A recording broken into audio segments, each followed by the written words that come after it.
ಒಂದ್ ಕಡೆ ಹಣ ಮತ್ ಇನ್ನೊಂದ್ ಕಡೆ ಬುದ್ಧಿ ಇದ್ರೆ ನೀನ್ ಯಾವ್ದನ್ನ ಆಯ್ಕೆ ಮಾಡ್ತೀಯ ಗುಂಡ? ಹಣ. ತಪ್ಪುತ್ರ.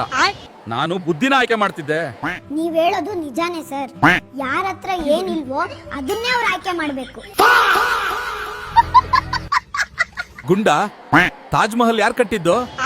ಯಾಕೆ ಸರ್ ಸರಿಯಾಗಿ ಕಟ್ಟಿಲ್ವಾ? ಎಕ್ಸಾಮ್ ಅಲ್ಲಿ 5 ಮಾರ್ಕ್ಸ್ ಬಂದಿದ್ರು ನಗ್ತಾ ಇದೀಯ ನೀನು?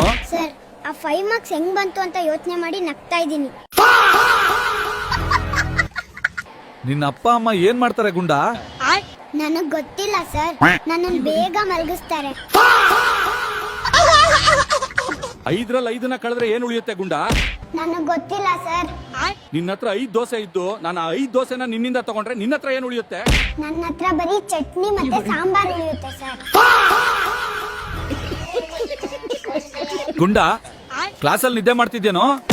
ಇಲ್ಲ ಸರ್, ಅದು ಗುರುತ್ವಾಕರ್ಷಣೆ ಶಕ್ತಿಯಿಂದ ತಲೆ ಕೆಳಗ್ ಬೀಳ್ತಾ ಇದೆ.